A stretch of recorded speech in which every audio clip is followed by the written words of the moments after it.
Hi guys, I'm Shmi. Hello and welcome back to the channel, where today I want to touch on something that a lot of you have rightfully been asking about.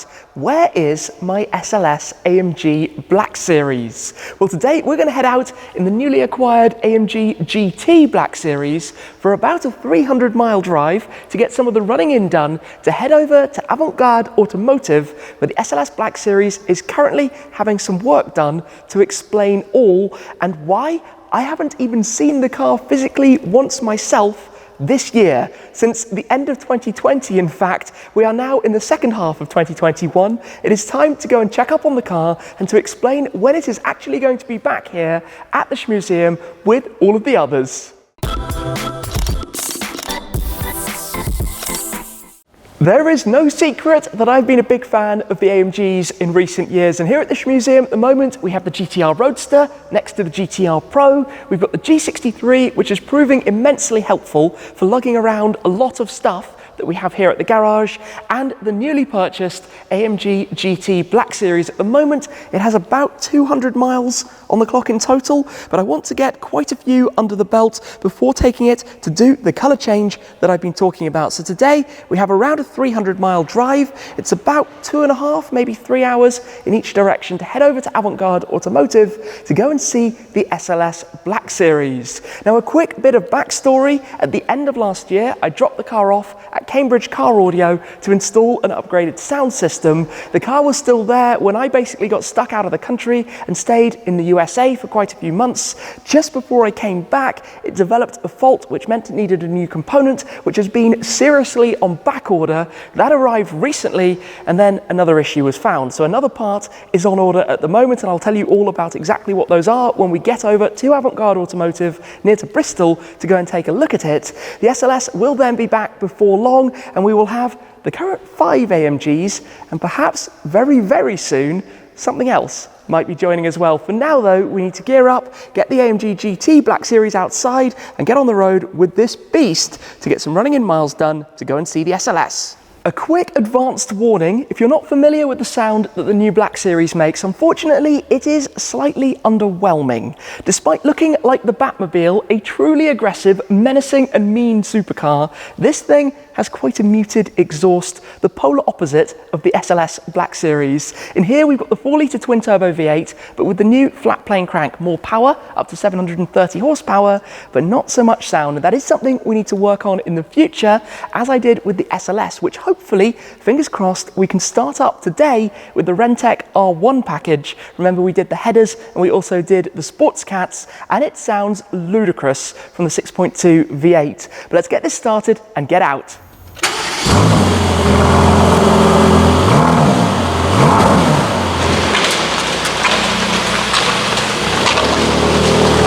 It looks like we're in store for a pretty good journey today. Being British, we must talk about the weather. It is absolutely glorious. Blue skies, very warm, and it should stay like this all day, which is always what you want when you're going to be on the road for quite this long. We've got about 3 hours each way, as I said, 300 miles or so in total, which will get this car to about halfway through the running in process. Still a lot more to go. Now, talking running in, you don't want to spend too long sitting with the engine at exactly the same revs. If you want to prepare an engine for maximum longevity, for the most performance possible, for meeting the service schedule correctly, you want to be going up and down through the gearbox, keeping it at different revs and not doing exactly this. So we'll need to prepare for that a little bit, and I'm sure we're going to have some traffic jams at some point along this journey. Now, I have driven over to the Museum earlier in the GTR Roadster, and going from the Roadster to the Black Series is very interesting for 2 reasons. The first is to talk about the seats. In this car, of course, we have the buckets. In the Roadster we have the performance seats, as they're called, and I so much prefer the buckets. I've talked about that a lot, but it's when I go from one straight into the other that I can appreciate the difference for me. Seats are a very personal thing, and how they fit each different person. The other is the engine.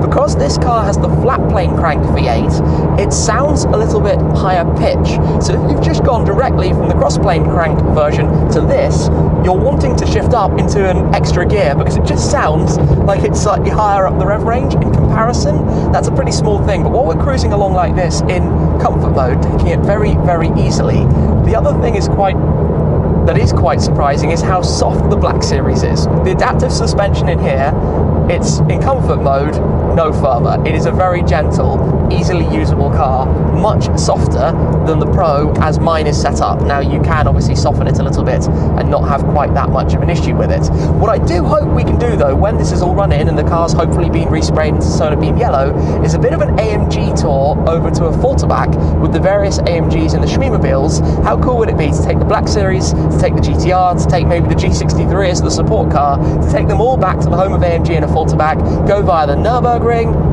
and be able to take this car and the Roadster at long last to Opus Automotive at the Nürburgring. Lucas and the team there actually still have my GTR Roadster bucket seats that I bought at the end of last year, but with all of the travel restrictions haven't been able to go back to actually install, so hopefully we can get that done. It's a little bit more complicated than you might think to do with the ECUs and the airbags and the air scarf and everything on that front. It's not just a hot swap of the seats, which is why the car is going to go there.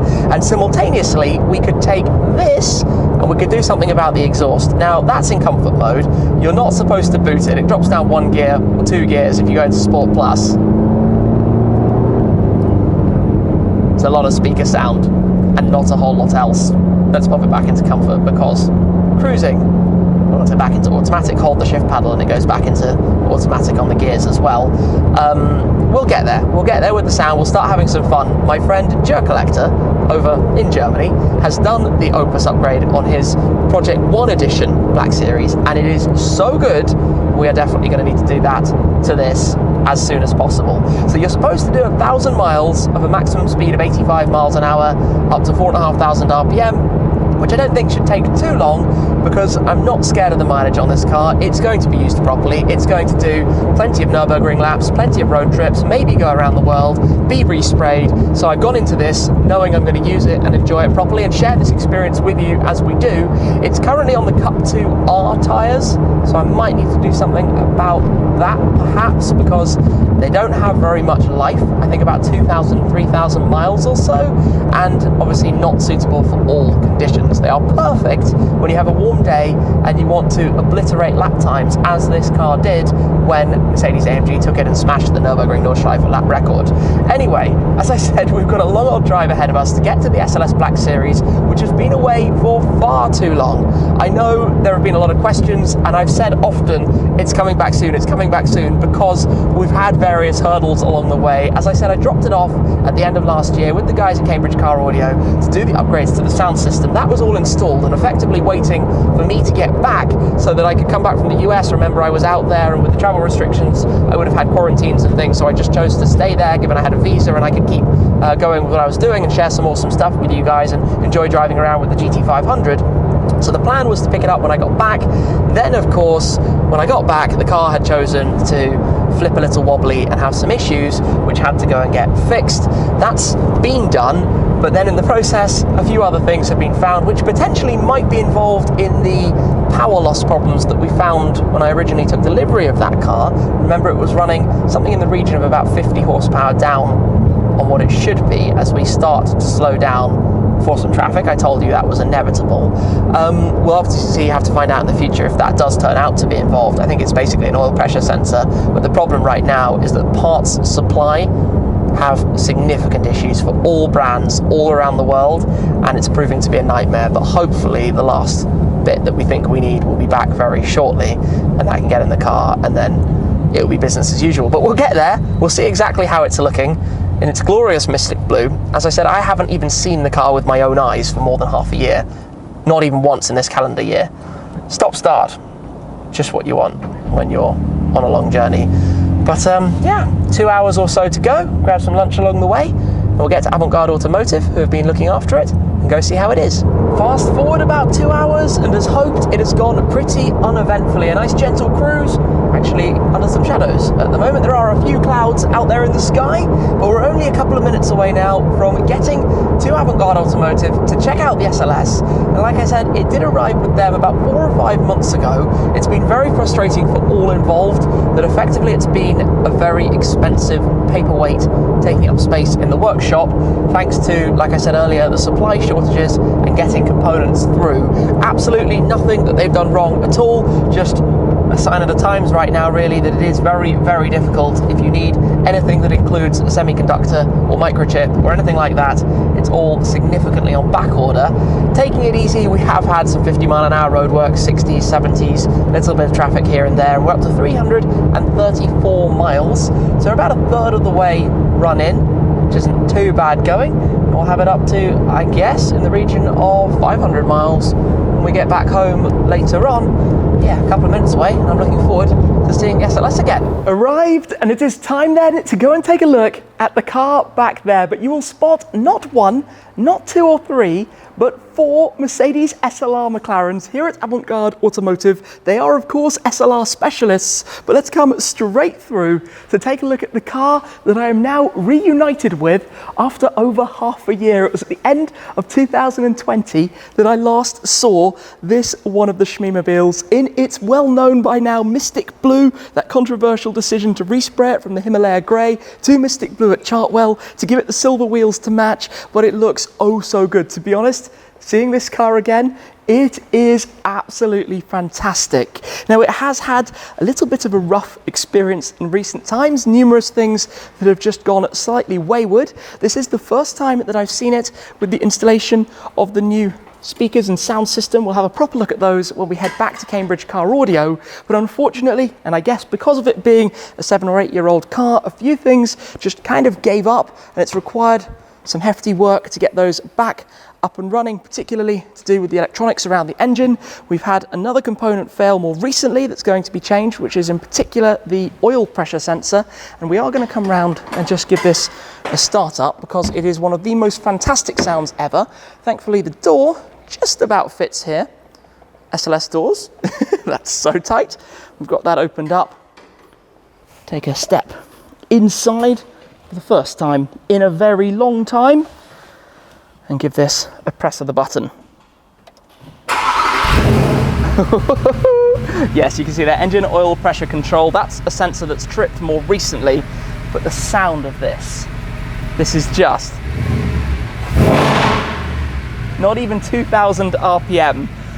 Yeah, I've missed that. It makes the GT Black Series sound pretty weak in comparison.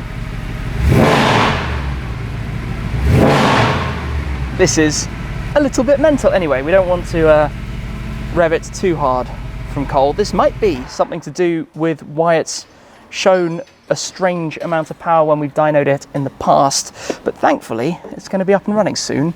I can't wait to hear how these sound, and also now having Android Auto installed on the built-in system, which it didn't have obviously before. That's part of the upgrade we're doing at Cambridge Car Audio, but I think we should find out a little bit more about what's been going on with it to understand all of this. I'm joined now by Steve, owner of Avantgarde, who has pretty much been looking after my paperweight for the last couple of months.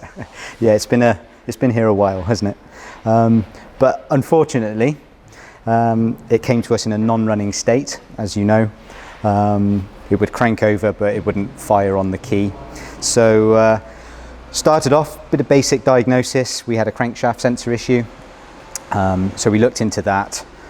It required us taking the inlet manifolds off of the engine so we could get into some main diagnosis, which included checking the wiring loom from the crankshaft sensor up to the engine ECU. After pulsing the sensor, we could tell that the actual sensor was okay, but the wiring loom between the ECU and the sensor wasn't happy. We took the wiring loom out of the vehicle, tested that, and we could see that there was some damage inside the wiring loom itself, and that had actually then transpired. The fault came from the ECU itself. So as you can see down here on the floor, we've got the old wiring loom that we took out of the vehicle. It wasn't an easy job. No, it doesn't look it. There are so many connectors on that. Yeah, it took some time. But the main issue that we encountered was obviously part supply. These cars are quite rare. Not many of them on the road. All the parts on them are kind of car specific, or model specific rather. So the wiring loom, Mercedes-Benz had to get a supply for that, and the engine ECU they couldn't supply at all. Eventually we tracked one down in Spain, and Mercedes-Benz UK agreed to buy that one from the dealer that was holding that ECU in stock, but all of that process took nearly 4.5 months to do. Crazy, isn't it? And the ECU has to be programmed to the specific car. Yes, you can't just take an ECU, because even I've got a spare ECU actually at home from an AMG GTR, but it's not like you can just put it in here. Yeah, so all ECUs for any vehicle, whether it's an A-Class or an SLS Black Series, all has a unique SCN code in its engine ECU, which is for the immobilizer. So it all has to be flashed in using the Zentry machine directly with Germany to code it and then get it running. But I was delighted when, after getting it all installed, the first flick of the key and it came into life. So you sent me the video of it, and I think we all kind of rejoiced at that moment. We did, yeah. But alas, then it decided to throw another little spanner in the works at us. Well, of course, we never saw it running ever since it arrived here. So we didn't know what warning lights would be on the dashboard, if any. So once we got it running, then we had the issue with the oil pressure system. So we've diagnosed that, and it's the oil pressure sensors. There's 2 sensors on these. And one of the sensors is just reading all over the place. So rather than just replace the one, we may as well replace the 2. So we've done that. We're going to be doing that once they arrive. They're now similarly, well, not quite as badly on back order, but similarly slightly delayed. But when they get in, hopefully that will be we're good to go. And then we've got one last job, which is just to change the oil solenoid valve for the dry sump system, because it looks like you've got some excessive heat coming from the exhaust there. Considering this car has spent a good chunk of its life at 200 miles an hour on the Autobahn and doing numerous Nürburgring laps, I guess I'm not hugely surprised by that. No. It's just a side effect. What we want to do is give it back to you with no warning lights on it, and then off you go to enjoy it and make some good content for your viewers. Well, I appreciate that. And obviously another thing people might be wondering is with regards to the tune, because of course with the modifications of the R1 package, and this is the beauty of the Rentec handheld tuner, so I can plug it straight back in with the guidance of Lucas over in Germany to just get it all effectively flashed back as it was, so that we don't have any issues from that side of things as well. I guess it's one of the things, right? It's an older car, stuff goes wrong. It's life. Joys of ownership of vehicles, isn't it? But I mean, I think in this, I pretty much did as many miles in 5 months as most SLS Black Series cars have done in their entire lifetimes. Well, hopefully you can do triple that when you get it back. Many more to come. With many more to come, Well, thank you for looking after it in your safe hands. I appreciate it a lot. You're welcome. It's been an absolute privilege to do it for you. And I can't wait for the day I can drive it away, hopefully in the not too distant future. Needless to say, this does not sound as good as the SLS, and I cannot wait to hear that 6.2 litre V8 as it roars away properly, back in action. It has been far too long. I was actually really hoping to obviously pick it up when I came back from the USA earlier this year, and it was about a week before that unfortunately it fell victim to whatever went on to cause some problems to fail. It is going to go from Avantgarde, when I can collect it, back to Cambridge Car Audio to do the finalising with Audison, who are going to come down to set everything up with the speakers and that side of it, and then of course it will come back to the garage very shortly thereafter to potentially, as I said earlier, be joined by another AMG in the Schmeemobiles, which I can't say too much about right now, but it might be really, really soon if I play my cards right. So I'll have to see exactly what happens. And all I can say is watch this space. For now, we've been cruising for the first maybe 45 minutes uneventfully, and uneventful is good. And I'm hoping the rest of this journey is going to go without any drama as well. And we'll get back in pretty good time, to be honest, without any issues, to get this parked back up in the Schmuseum. This is a bit random, but just up ahead of us right here is what looks like a C63 Black Series in bright green, which looks awesome, but it's got a sunroof open, and I don't think the C63 Black Series had a sunroof, so that might be a regular W204 C63, not entirely sure. There are lots of aftermarket kits. If it is a real one, it's one of not very many with the Aero kit here in the UK, which is really cool anyway. It's heading off, and we're heading onwards into town. But Black Series vibes all around.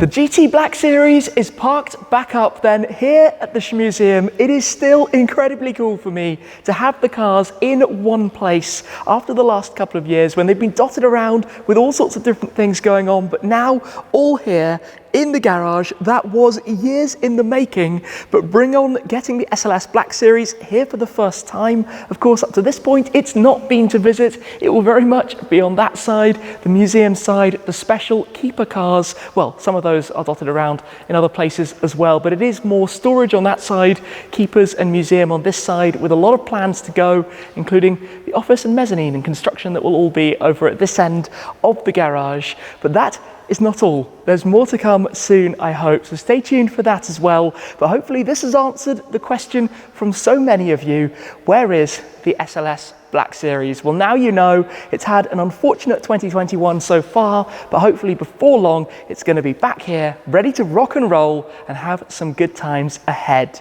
That's it for now though. Thank you very much for watching. As always, guys, I appreciate your support an awful lot, and I'll see you again very soon. Cheers!